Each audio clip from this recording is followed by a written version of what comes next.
नमस्कार दोस्तों, स्वागत है आपका हमारा चैनल में। अभी बीपीएससी गेट के सामने आंदोलन हो रही है सेकंड लिस्ट जारी करने के लिए, और एक तरफ पूरे बिहार के जितने सारे सदस्य हैं 44,000 सीटों पर लगभग बहाली हुई है नियोजित शिक्षकों की, और उर्दू की सीट गई है 10 से 12,000।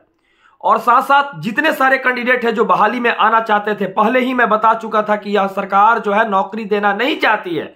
यह नौकरी उन्हीं लोग को मिली है जो लोग पहले से नौकरी में थे। और साथ साथ मैं ये भी बता देना चाहता हूं सारे विद्यार्थियों से कि आप लोग जो चाहते थे वही हुआ, क्योंकि हम तो पहले भी खड़ा हुए थे। क्योंकि देखिए, जब तक पब्लिक आप लोग चाहिएगा नहीं किसी बात को, तब तक होगा कुछ नहीं।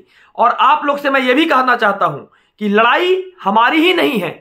संगठन एक ऐसी ताकत होती है जिसमें सब कोई मिलकर संगठित होकर लड़ाई लड़ता है। इसलिए सारे लोग को बोलते हैं पहले कि संगठित होइए, और 3 सेकंड पहले समय निकालकर 3 सेकंड मतलब 3 सेकंड आपके लिए तो मैं जिंदगी दांव पर लगाता ही आया हूं और आगे भी लगाऊंगा। साथ साथ ये भी बता देता हूं कि पिछले 4 साल से जिंदगी में दांव पर लगा रहा हूं। क्या आपके पास 3 सेकंड नहीं मिलता है चैनल को अपनाने के लिए और चैनल को सब्सक्राइब करने के लिए?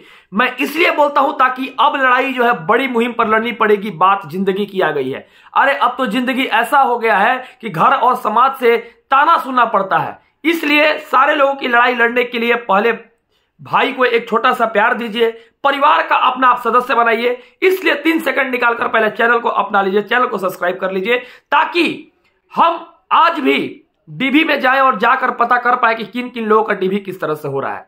आज मेरी होमवर्क ये रहेगी। और साथ साथ ये भी बता देता हूं कि जितने सारे फ्रीडम फाइटर के कैंडिडेट थे, जितने सारे ST/SC वर्ग के कैंडिडेट थे, किन्हीं लोगों का नौकरी नहीं हुआ है। अरे ओबीसी के 60-62 नंबर पे नहीं हुआ, EWS के 60-62 नंबर पे नहीं हुआ। यहां पर हुआ है किसका? यूपी वाला का हुआ है और अपेयरिंग वाला का हुआ है। अपेयरिंग वाला का इसलिए दिया गया है ताकि सीटेट में अगर फेल रहेंगे तो उनको चट से निकाल दिया जाएगा। तो यहां पर जुआ खेला गया है सरकार की तरफ से, और सरकार जिस तरह से जुआ खेली है हम युवाओं के साथ, हम युवा इतना मूर्ख नहीं है और इतने शांत बैठने वाले नहीं है। पिछले वीडियो में मैंने आपसे पूछा था, आपसे संज्ञान मांगा था कि क्या मुझे आगे क्या करना चाहिए, आप लोग बताइए। तो आप लोग के ही जो बात रहेगी उस बात पे मैं चलूंगा और उसी पर अटल रहूंगा। क्योंकि अभी आने वाली जो नेक्स्ट सुप्रीम कोर्ट की चर्चा होने वाली वो 30 तारीख की होने वाली है। और मैं यह भी जानता हूं कि अब आगे एक ही काम हो सकता है, इस बहाली को, इस नियमावली को रद्द करना ही सही रहेगा, जहां तक मेरी मानना है। क्योंकि बिहार में जिस लोगों को नौकरी नहीं मिल रहा था उस लोगों को मिला कहां? अरे मान लीजिए कि मेरे डीएलएड वाले भाई का ही नौकरी होता, किसी एक आदमी का तो उद्धार होता, कोई एक आदमी तो नौकरी करता। लेकिन सरकार क्यों नहीं दी? सरकार इसलिए नहीं दी क्योंकि सरकार के पास पैसा नहीं था। उठाकर मेरे पीछे वाला वीडियो देख लीजिए आप लोग।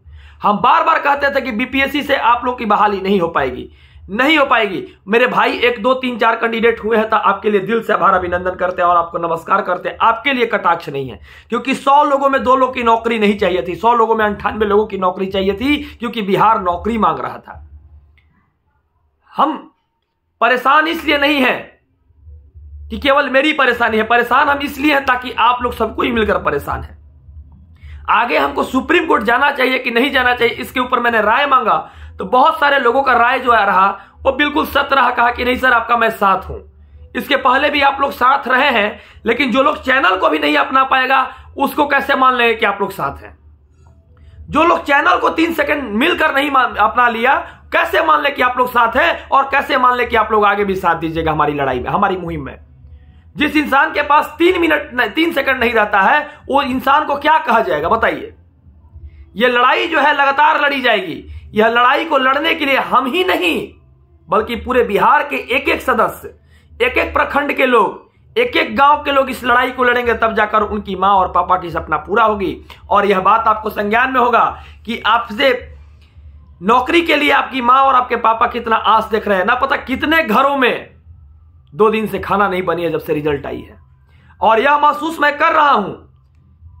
आपको पता है, एक ऐसा फोन आता है कि मैं आप लोगों से सामने, तो ये तो सोशल मीडिया साइट है, मैं बोल नहीं सकता हूं, लेकिन ऐसा फोन आकर लोगों को तकलीफ सुनते हैं जो दर्द मन करता है कि जान निकालकर लोगों को दे दे।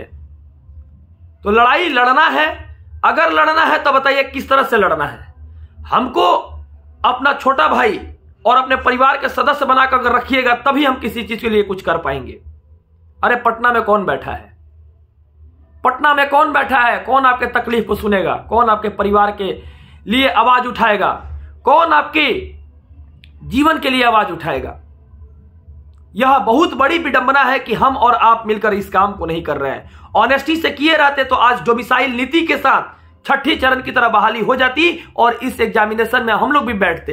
1 साल हो जाता ना एग्जाम देते हुए, बैठते हैं हम लोग को भी प्रमोशन टाइप का सीट मिल जाता, क्योंकि छठे चरण में जो लोग हैं उन्हीं को नौकरी मिल रहा है।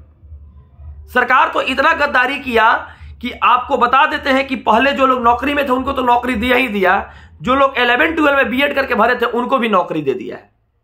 तो मतलब क्वालिफिकेशन का जहां बात होती है वहां पर सरकार अपना कैसे भी सीट भरा है। और साथ साथ ये भी बता देते हैं कि आप लोग जब तक नहीं रिलैक्स रहिएगा, नहीं आप लोग सोचिएगा स्किल्ड होकर, तब तक हम लोग की नौकरी नहीं लगेगी।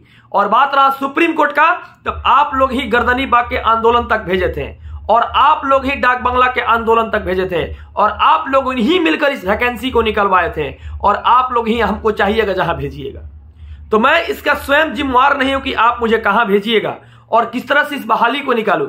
मैं इसका जिम्मेवार स्वयं हूं कि आप लोग जिस जगह मुझे रखना चाहते हैं उस जगह रहकर मैं पहले से काम करते आया हूं 4 साल से, आगे भी मैं करूंगा। क्योंकि जो आप लोगों की सोच रहेगी, जो आप लोगों की प्यार रहेगी, उसी प्यार के बदौलत हम आगे जो भी आप लोग का डिसीजन रहेगा वही हम काम करेंगे। फिर से कहते हैं कि चैनल को आप लोग 3 सेकंड निकालकर बना लीजिए। अपना परिवार के सदस्य हम बनना चाहते हैं और हम भी कहना चाहते हैं कि मेरे परिवार में इतने लोग हैं और हम भी कहना चाहते हैं कि आपके साथ मिलकर बहुत ज्यादा काम करने में मजा आता है और आपके साथ मिलकर हम कदम से कदम बढ़ाकर चलेंगे। मेरे मित्रों, मेरे भाइयों और मेरे बहनों, जितने सारे लोग हैं और मेरे जितने सारे भाइयों के पापा देख रहे होंगे, मम्मी पापा देख रहे होंगे, उनको भी दिल से मैं आभार अभिनंदन नमस्कार करता हूं। और आज 7वीं दिन है, दशहरा पूजा का 7वीं दिन है और मैं उम्मीद करता हूं कि आप लोग के घर में भी हंसी और खुशी का माहौल होगा। लेकिन बहुत लोगों के घर में गम का भी माहौल है, क्योंकि इस दशहरा में घूमना चाहते थे, नौकरी हो जाता तो बहुत लोग खुश रहना चाहते थे, लेकिन किसी का नौकरी नहीं हुआ, जो कि एक बहुत बड़ी विडंबना बनकर खड़ा हो गई। मेरे भाइयों, आपको बताता हूं कि अब आप लोग डिसाइड कीजिए कि क्या हमको किधर से कौन सा कार्य करना है। ठीक है, सेकंड लिस्ट जारी भी करवाने के लिए जो बात हो रही है बिहार बीपीएससी आयोग से, तो बिहार बीपीएससी आयोग के पास जो बच्चे खड़े हैं, सारा क्वेश्चन का जवाब ट्विटर के माध्यम से अतुल सर दे रहे हैं। और साथ साथ जब अतुल सर जवाब इसका दे रहे हैं, सेकंड लिस्ट की जहां बात आ रही है, तब तक अभी तो थोड़ा इधर उधर की बातें में वो फंस जा रहे हैं। लेकिन सेकंड लिस्ट क्या जारी करेंगे? 8000 ही कैंडिडेट अभी बचा हुआ है, वो जारी करेंगे। और आप लोग का क्या राय है कि क्या मुझे सुप्रीम कोर्ट जाना चाहिए कि नहीं जाना चाहिए? अगर आप लोग जो कहिएगा वही हम काम करेंगे। और देखिए, यह बहाली हम नहीं मानते हैं कि केवल नियोजित शिक्षकों के लिए है। यह बहाली हम मानते हैं कि जो बेरोजगार लोगों के लिए आप लोगों ने लड़ाई लड़ा, लगातार मेहनत किया, उन लोगों के लिए बहाली है। उम्मीद करते हैं कि आप लोग को बढ़िया लगा होगा और जो लोग नए होंगे हमको अपना परिवार का सदस्य जरूर बनाएंगे और चैनल को सब्सक्राइब जरूर करेंगे। और साथ साथ फेसबुक पे हमसे जुड़ना चाहते हैं तो सोशल मीडिया साइट का लिंक मैं डिस्क्रिप्शन बॉक्स में भी दिया हूं, वहां से जुड़ जाइए। ट्विटर से भी जुड़ना चाहते हैं तो जुड़ जाइए, क्योंकि देखिए आप लोग 3 सेकंड 4 सेकंड निकालिएगा तब ना आपके लिए 4 साल हम निकाले हैं। चलिए, दिल से धन्यवाद, दिल से आभार अभिनंदन। और दशहरा पूजा का 7वीं दिन है, आप लोग का भी घर में मंगलमय रहे, खुशी का दिन रहे। जय हिंद, जय भारत।